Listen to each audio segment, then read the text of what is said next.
Então, queridos irmãos, graças e paz a todos, iniciando hoje a campanha de Esther, 3 dias em oração pelo povo, né? Pela família, familiares, vizinhos, amigos e irmãos em Cristo Jesus. E o tema de hoje é libertação e conversão de Pedro. Conosco está o nosso querido irmão Nilson Pinto, e com ele a palavra.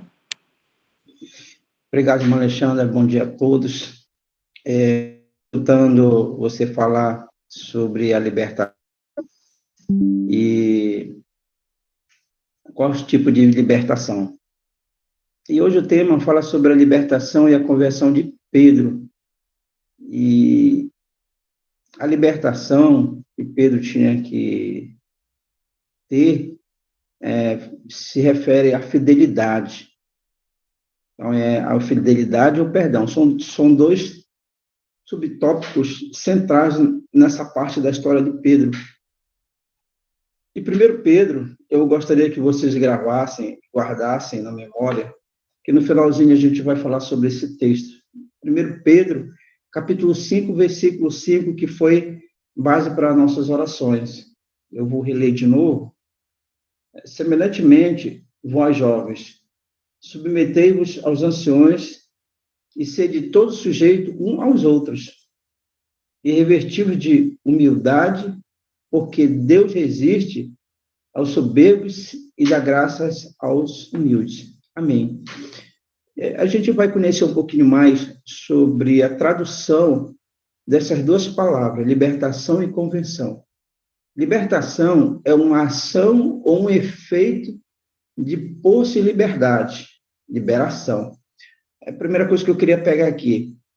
Ação ou efeito de pôr-se em liberdade. Ou seja, a libertação, ela depende exclusivamente, inicialmente, a primeira parte, da nossa atitude. A gente, muitas vezes, a maioria das vezes, pede libertação, e se a gente for observar, a gente ora dias e dias, tempos e tempos, para uma libertação, um item específico, e a gente não encontra, muitas vezes, assim, uma mudança, ou então, algo que diga para a gente que a gente está caminhando. Por quê? Porque a questão, e a gente pede isso a Cristo, aguardando essa resposta ou essa libertação. Só que Cristo, ele só pode dar essa liberdade quando nós tomamos a ação. Então, libertação, ele é de libertar, mas somado à ação. Então, eu preciso orar e preciso tomar atitude. Então, libertação é um ato ou efeito de pôr-se em liberdade.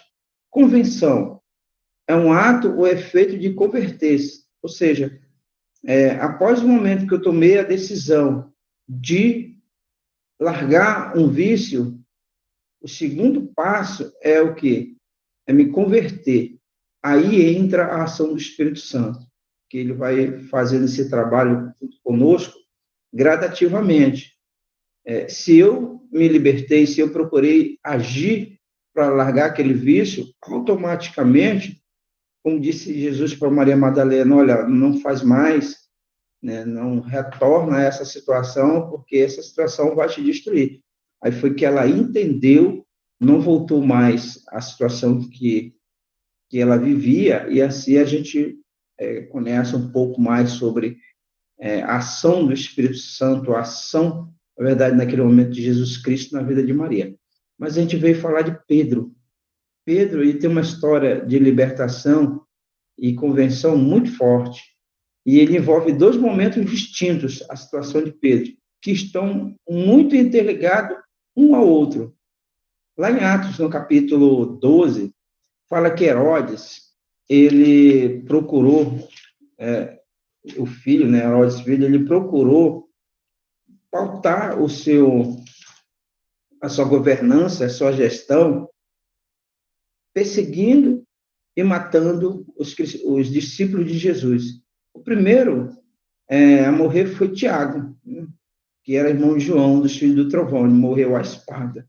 Então, Atos, capítulo 12. E ele também, Herodes, tomou esse posicionamento de maltratar a igreja. Ele começou a perseguir. E aí, o que ele fez? Ele pegou Pedro, no versículo 12:5, pegou Pedro, versículo 4, diz, olha, havendo prendido ele, colocou na prisão, entregando a 4 quartéis de soldados, para que o guardasse, querendo apresentar ao povo depois da Páscoa. Então, impediu Pedro. O versículo 5 diz, portanto, Pedro era guardado na prisão, mas a igreja fazia orações sem cessar por ele a Deus. Então, esse primeiro momento de libertação, nós temos aqui esse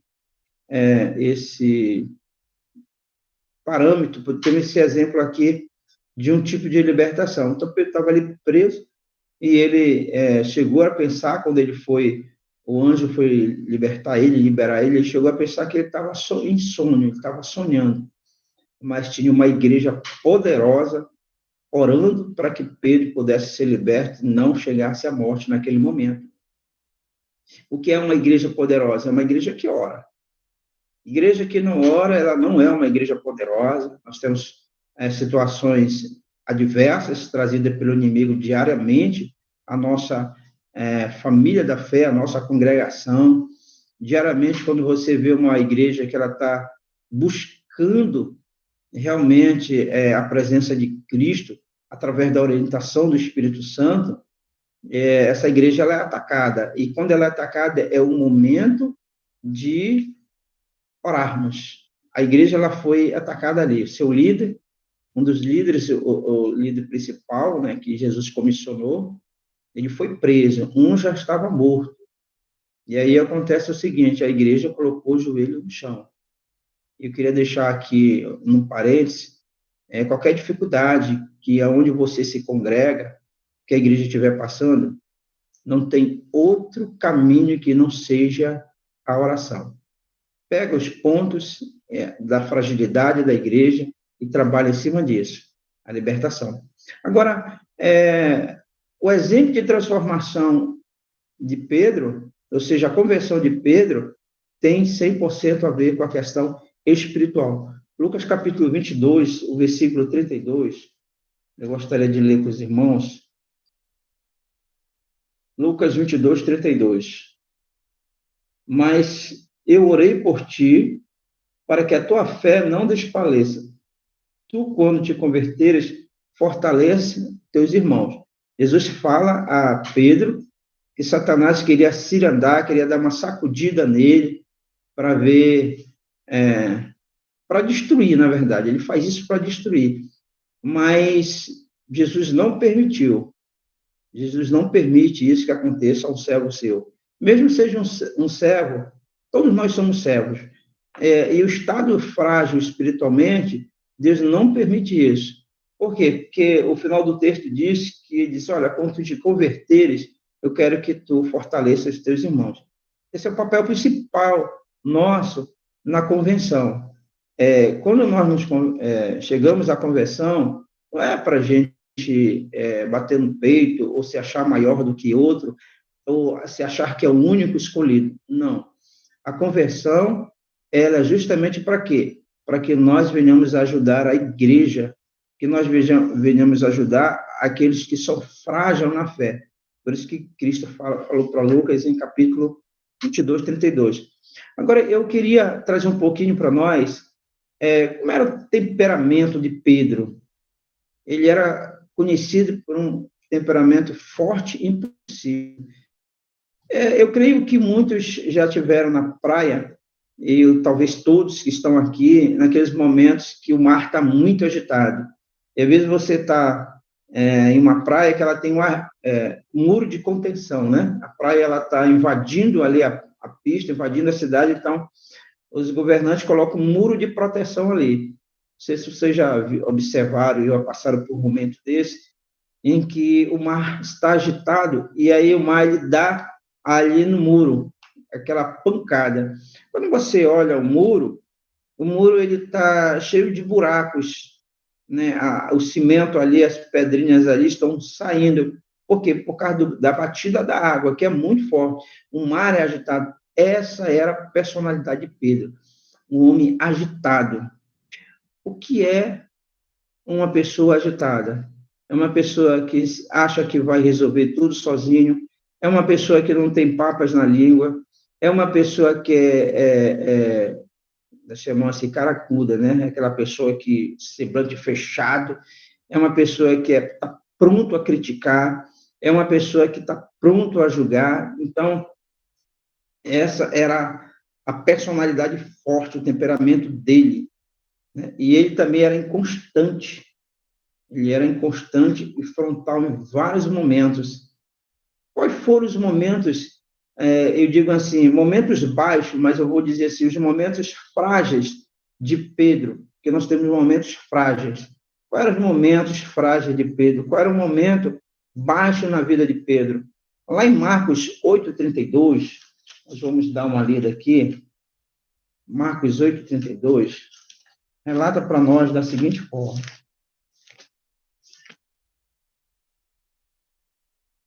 e ele falava essas palavras publicamente, Pedro tomando, começou a repreendê-lo. Quem falava? Jesus. Jesus, ele sai com seus discípulos até a aldeia de Cesaré de Filipe. No caminho, perguntou aos seus discípulos, dizendo: que diz os homens que eu sou? E eles responderam: João ou Batista, mas alguns dizem Elias e outros profetas. Ele disse: mas vós que dizeis que eu sou? E respondendo, Pedro disse: tu és o Cristo. E ele ordenou que não contasse a nenhum homem sobre ele. E ele começou a ensinar que o Filho do Homem deveria sofrer muitas coisas, ser rejeitado pelos anciões, pelos principais, e ele seria morto. Então, Jesus dá uma orientação ao discípulo: olha, vai acontecer isso, isso, isso, e eu vou ser morto. E aí, no versículo 12, Pedro diz assim mesmo, e ele falava essas palavras publicamente, Pedro começou a o quê? A repreendeu Jesus. Então, esse foi um momento frágil na vida de Cristo. Ele tentou dissuadir Jesus dessa missão. Ele tentou fazer com que Jesus mudasse, né, o pensamento da morte, mudasse o pensamento da sua missão, porque Jesus seria morto e ressuscitado. Então, quando nós conversamos ou quando nós temos amigos, irmãos que têm uma missão a ser feita e nós tentamos dizer a eles: não, não faz isso, não, isso aqui não é correto. Nós estamos tendo a mesma atitude de Pedro, isso falando com relação ao Evangelho, ao discipulado. Cada um de nós somos discipulados, somos discípulos, e a gente tem uma missão.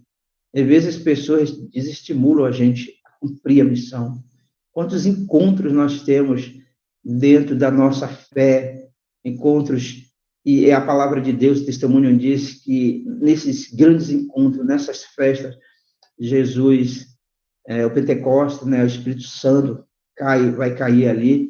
E às vezes você quer ir numa conferência e aí falar com uma irmã, com o irmão: eu estou querendo ir naquela conferência.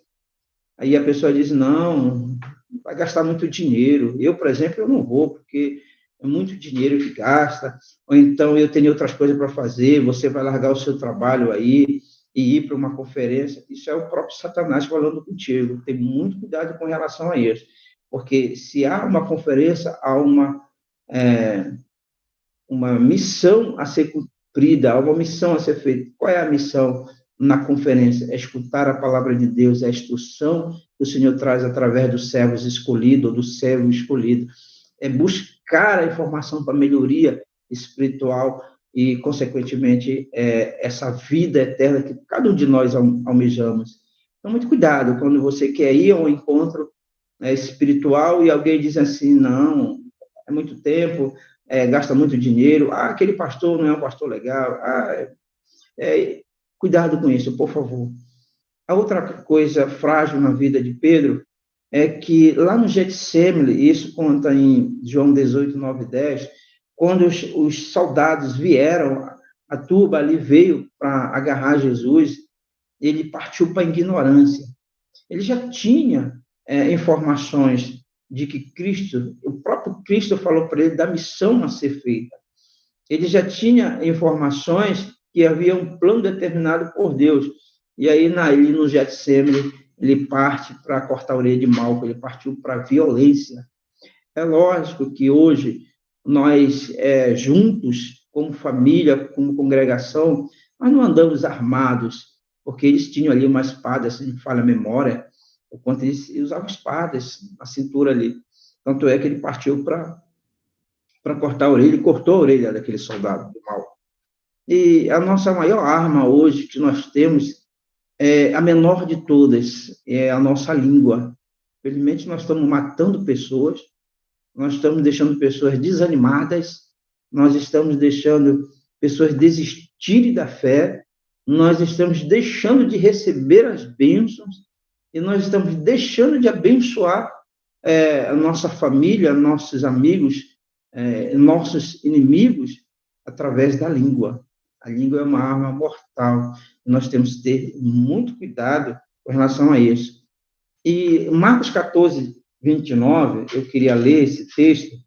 Marcos 14, 29 diz o seguinte: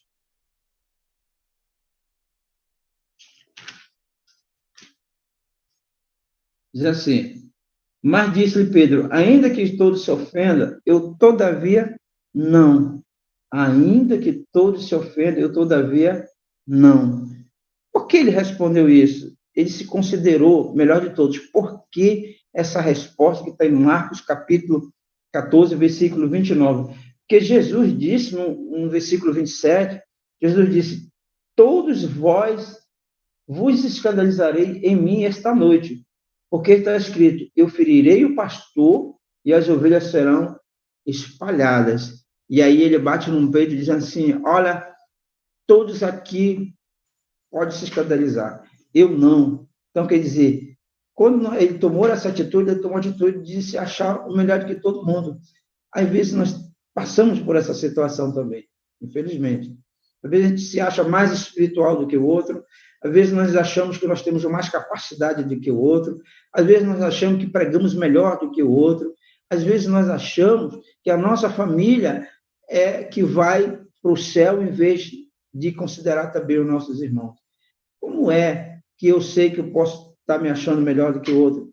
Sabe aquele culto que tem um pregador que, por algum motivo, você não gosta, por um motivo você acha que ele não prega bem, você acha que ele não ora bem, e aí você começa a enxergar isso. E hoje é fulano de tal, não vai ser legal. É você se achando melhor do que o outro. E essa foi uma da queda, da parte baixa, da fragilidade espiritual de Pedro. E a maior de todas foi quando Pedro negou 3 vezes Jesus Cristo. Veja bem, Mateus, no capítulo 26, do versículo 69 ao 75, fala sobre essa questão. Ele está no pátio, Jesus está sendo esbofeteado, cuspido, maltratado, que eles colocam ali um pano no rosto de Jesus e começam a bater no seu rosto, dizendo, profetiza, quem é que está te batendo? E Jesus estava sendo maltratado ali, humilhado, e ele está no pátio. Ele fala em Marcos, aqui no capítulo 14, 29, que eu li, que ele diz assim, olha, todos podem se escandalizar, mas eu não. Todos esses aqui. E é importante que essa palavra dele não se cumpriu, porque foi um ato impensado. Se ele tivesse observado corretamente as palavras de Cristo, tivesse o tempo todo observando os passos de Cristo, ele com certeza saberia o que ia acontecer. E aí ocorre o seguinte, ele está no pátio, os galileus eles eram diferentes, né, ali de Judá, porque a palavra deles era diferente, o jeito deles era diferente, e uma serva reconheceu, uma serva de Caifás reconheceu ele, disse, olha, certamente isso aqui estava com ele. E ele disse assim mesmo, não, eu não conheço, eu não sei quem é. Eu não estava com ele, você está enganada. Ele sai do pátio e vai para o pórtico. Quando ele chega no pórtico, outra criada, outra funcionária reconhece ele, diz, olha, esse aqui estava com ele. Ele tem todas as características de Galileu. E ele disse, você está maluca, está ficando doida, eu não sou, eu não conheço, não sei quem é, nunca ouvi esse homem. E aí chega uma outra pessoa e fala a mesma coisa. E ele começa a praguejar e amaldiçoar Jesus. Essa foi a maior queda de Pedro. Eu queria trazer uma coisa muito importante para nós, que nós devemos refletir. Toda vez que eu nego a Cristo Jesus, eu estou amaldiçoando a sua missão, estou amaldiçoando o sacrifício que ele fez por nós, por mim, por você, e eu preciso avaliar bastante, pensar o que minhas atitudes estão levando com relação a amaldiçoar Cristo, que morreu por nós. Então, Pedro, ele teve esses momentos baixos em suas vidas. Eu pontuei 4 momentos baixos. Eu queria falar sobre os momentos altos, ou seja, os momentos que ele foi próspero espiritualmente, os momentos que ele apresentou características que nós temos que apresentar como discípulos, como moradores da eternidade. Qualquer um de nós temos defeito, mas também nós temos muita qualidade. Eu queria aqui uma coisa muito importante falar para nós: não olha para os nossos defeitos, não olha para o teu defeito, não para pensar no teu defeito, olha para a tua virtude, olha para a igreja virtuosa, olha para o irmão com a virtude. Quando Cristo Jesus, através do Espírito Santo, mostra para ti a fragilidade da tua família, a fragilidade do teu irmão em Cristo na igreja, se ele está te mostrando, se ele está te direcionando, não é para crítica, não é para julgamento. Ele está te mostrando porque Jesus te considera um homem e uma mulher de oração, e através disso é que ele mostra para quê? Para você orar, fazer 2 orações. Uma oração para a conversão daquele irmão, para que ele supere a sua fragilidade espiritual, e outra por nós, para que nós, por você mesmo, para que também não chegue a essa situação. Então, nós temos que olhar para a qualidade, sempre olhar e trabalhar em oração de defeito. E ele teve esses momentos. Lá em Marcos 10, 28, Pedro diz a Jesus: olha, nós largamos tudo por ti. Então, foi uma qualidade de Pedro que Pedro não se preocupou naquilo logo de imediato com a sua vida. Ele apenas escutou a voz de Jesus dizendo: olha, eu quero transformar você em pescador de homens. E ele simplesmente seguiu a Cristo Jesus. Então, esse foi um ponto positivo. Às vezes, nós ponderamos, muitas vezes, de cumprir uma missão, porque nós olhamos para a situação, nós não olhamos para Cristo. Naquele primeiro momento, ele olhou para Cristo. Largue e me segue. Ele largou e seguiu.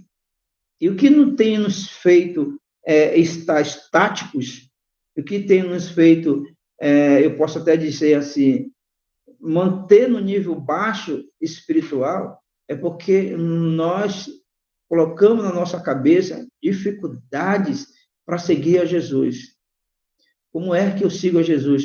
Várias maneiras. Não é professar e dizer: olha, eu amo a Cristo. Não. Seguir a Jesus é se colocar em posição de ajudar o próximo. Foi o que eu li em Pedro, 1 Pedro 5,5, em ajudar o próximo, em confortar os necessitados, em confortar as viúvas, em confortar os órfãos, em ajudar naquele que está chegando na fé, em se colocar em posição de ajudar a igreja.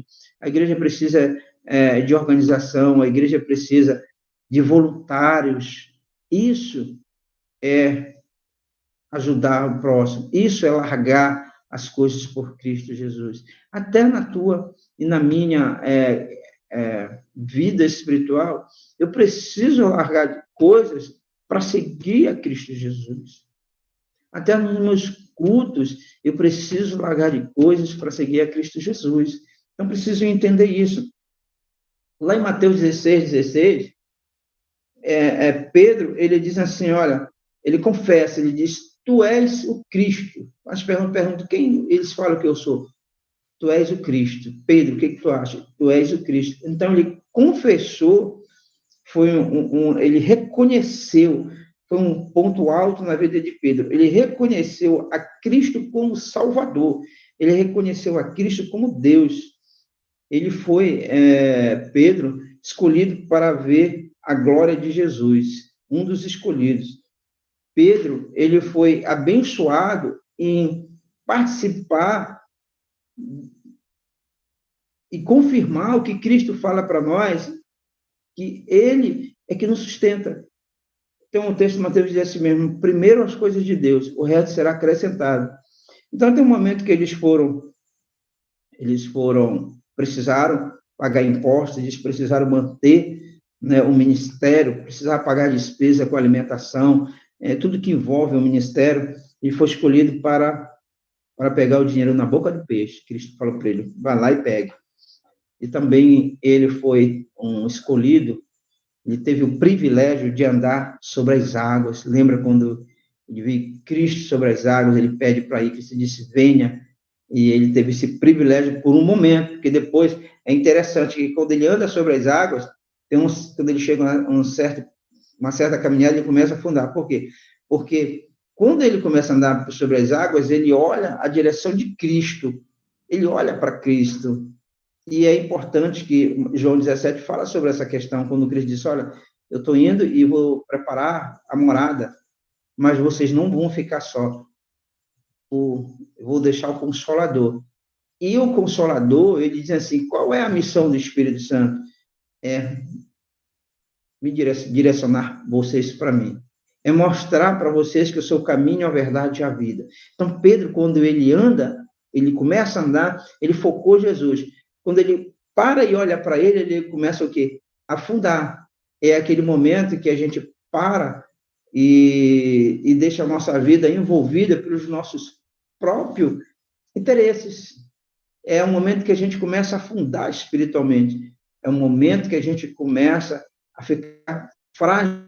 E é nesse momento que o adversário ataca e consegue levar muitos de nós a uma pobreza espiritual, consegue levar muitos de nós a desânimo, que muitas vezes a gente não tem ânimo para um louvor, a gente não tem ânimo para o culto, a gente não tem ânimo para ir à igreja, a gente não tem ânimo em nada na questão espiritual, mas a gente tem um ânimo imenso para a questão profissional, pela questão pessoal, pelas atividades e nossos interesses.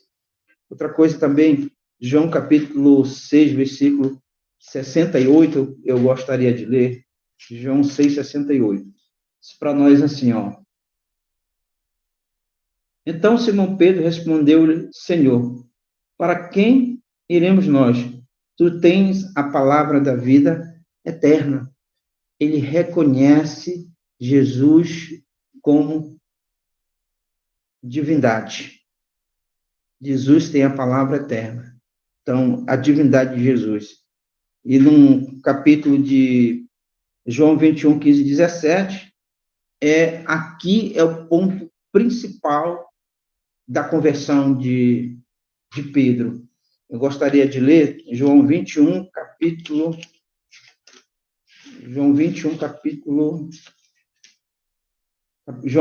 versículo 15 a 17.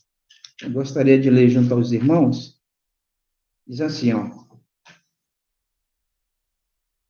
assim, tendo ele jantado, disse Jesus a Simão Pedro: Simão, filho de Jonas, tu me amas mais do que estes? E ele respondeu: sim, Senhor, tu sabes que eu te amo.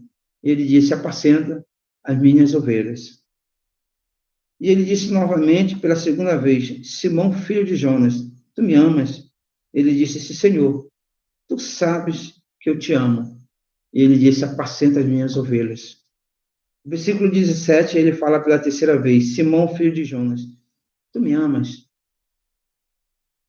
Simão, Pedro entristeceu-se por ele ter dito pela terceira vez: tu me amas? E ele diz: Senhor, tu sabes todas as coisas. Tu sabes que eu te amo. E Jesus disse para ele: então apacenta as minhas ovelhas. Eu gostaria de chamar a atenção nossa para uma coisa dentro desses textos importante. Na primeira vez que Jesus pergunta a ele: Simão Pedro, tu me amas mais do que estes? Jesus se referiu aos discípulos, ali tinha mais 6 discípulos, eles partem, Jesus deixou um pedido a eles, Jesus deu um direcionamento a eles, que após a Páscoa, ia encontrar no Mar da Galileia, ali na beira da praia. E aí eles lembraram disso e foram para o Mar da Galileia. Quando eles chegam no Mar da Galileia, quando chegam na beira da praia, Pedro diz assim mesmo para eles, bora pescar. Final da tarde, bora pescar. Eles se prepararam a rede, e começou a anoitecer, e eles jogaram o barco para dentro do mar, e aí eles lançaram a rede. Esperando que viesse algum peixe, algum alimento, porque eles precisavam de roupas, eles precisavam manter a família, e enquanto as redes não balançavam, né, indicando que ali tinha peixes, eles começaram a lembrar, porque a Galileia é a maioria do ministério, grande parte do ministério de Cristo foi na Galileia. E aí eles começaram a dialogar, começaram a conversar, falando de Jesus, lembrando da multiplicação, lembrando do alimento para 10.000 homens, lembrando que bem próximo ali ao Mar da Galileia, Jesus fez vários milagres. Lembrando quando Pedro subiu no mar, começou a andar pelo mar. Então, eles lembraram muitas coisas que ocorreram naquele bom lugar. E eles conversando sobre essa questão. Amanhece e não tem nenhum tipo de alimento. E aí eles veem um homem que estava acompanhando, eles não perceberam, mas Jesus estava acompanhando desde o início eles ali. E disse para eles, olha, joga a rede pelo lado direito. Por que Cristo pede para jogar pelo lado direito? Porque o lado direito é o braço da fé, onde Cristo nos sustenta. E quando ele joga e que a rede começa a encher de peixes, João reconhece Jesus. Pedro automaticamente se joga no mar para o encontro.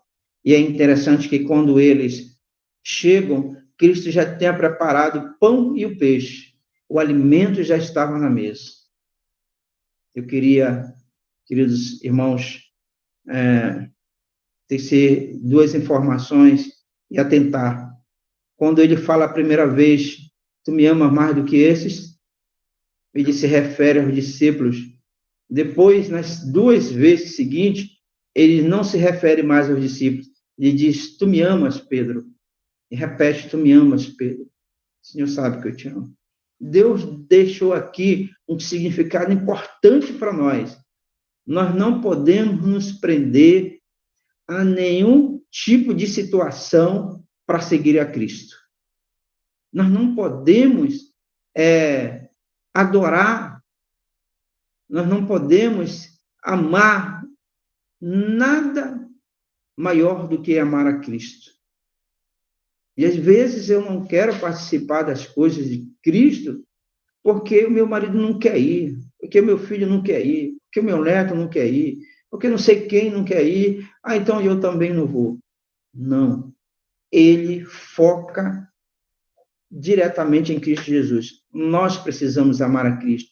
Pedro foi convertido porque amou a Cristo. Tanto é que na 3ª vez, isso confronta as 3 vezes que ele negou, ele já muito triste diz a si mesmo, tu sabes que eu te amo, Senhor. Tu sabes que eu te amo. Então, nós não podemos de maneira nenhuma. Queridos irmãos, Pedro, ele falhou gravemente, mas o perdão do Senhor apaga a multidão de pecados. 1 Pedro, no capítulo 8, fala para nós, capítulo 4, versículo 8 de 1 Pedro, diz para nós assim, 4, versículo 8. 1 Pedro diz, mas, sobretudo, tende ardente caridade entre vós, porque a caridade cobrirá a multidão de pecados. Nós precisamos ser caridosos, nós precisamos amarmos uns aos outros, Nós precisamos compreender a personalidade um dos outros. Nós precisamos compreender a fragilidade um dos outros. Nós precisamos amarmos e sermos caridosos. Quantas pessoas estão fora da nossa amada igreja porque nós não fomos caridosos, nós cobramos aquilo que muitas vezes, talvez, eu creio que 100% nós não podemos dar, que é uma fidelidade 100%. Às vezes nós estamos fortes espiritualmente, porque nós estamos consumindo a palavra de Deus, porque nós estamos tendo uma ligação em oração com Cristo, mas às vezes nós estamos fragilizados porque nós estamos dispersos, nós estamos atentos com a nossa ordenação diária. Às vezes nós deixamos de ler uma Bíblia, às vezes nós deixamos de fazer um culto, às vezes nós deixamos de ir à igreja, às vezes nós deixamos de levar a palavra, às vezes nós deixamos de confortar as pessoas, e tudo isso que nós deixamos de fazer nos enfraquece espiritualmente, e a gente não consegue olhar a Cristo. Então nós precisamos entender que Pedro, ele falhou, mas ali no mar, quando Jesus fala para ele, tu me amas verdadeiramente, diante dos discípulos, é porque o pecado de Pedro foi público, e o pecado público, ele precisou ser corrigido, ele negou publicamente, depois que ele falou que ia até a morte. Então, ele foi confortado e foi perdoado, como ser humano, e Deus tinha uma obra para Pedro, como Deus tem uma obra para nós. Então, nós precisamos confortar, nós precisamos perdoar. Essa é a maior fragilidade da nossa vida, perdoar. A gente olha para aquilo que acontece conosco, mas não entende que aquele que nos prejudicou, que aqueles que nos ofendeu, que aqueles que nos maltratou, fizeram isso porque não estavam com ligação direta à videira, que é Jesus. Queridos irmãos, o texto final diz para nós, segundo Pedro, eu vou ler de novo o texto que foi lido para a nossa base da nossa oração, 1 Pedro, no capítulo 1, o versículo 5, eu quero ler desde o início, do versículo 1 até o 5, diz assim: aos anciões que estão entre vós exorto, eu que também sou um ancião e testemunha do sofrimento de Cristo e participante da glória que há de se revelar, alimentei o rebanho de Deus que está entre vós, assumindo o cuidado dele, não por força, mas voluntariamente, não pela ganância do lucro, mas com um espírito pronto. Então, os anciões da igreja, os anciões dentro de casa, as anciãs precisam confortar a igreja nos momentos probantes que ela passa, voluntariamente. E sabe como se conforta? Não é caindo de crítica, não é caindo de julgamento, é caindo com os joelhos no chão e orando pela igreja, e orando por si, e orando pela família. É dessa forma voluntária. E diz que nem como senhores sobre a herança de Deus, mas como exemplo para o rebanho. E quando o sumo pastor aparece, recebereis uma coroa de glória incorruptível. Semelhantemente, o vós jovem, submetei-vos aos anciões e sejam todos sujeitos uns aos outros, revestidos de humildade, porque Deus resiste ao soberbo e dá graça aos humildes. Queridos irmãos, meu desejo nessa manhã é que a gente entenda, compreenda e ore pela convenção. Pedro, ele curou pessoas até com a sua sombra. Pedro, em nome de Jesus, trouxe pessoas da morte. Pedro, a partir do momento da convenção, que foi naquela praia no Mar da Galileia, ele não foi mais uma pessoa explosiva. A palavra dele, o timbre de voz dele, a forma dele se comportar, tudo era uma forma de humildade, de mansidão e de amor para com o próximo.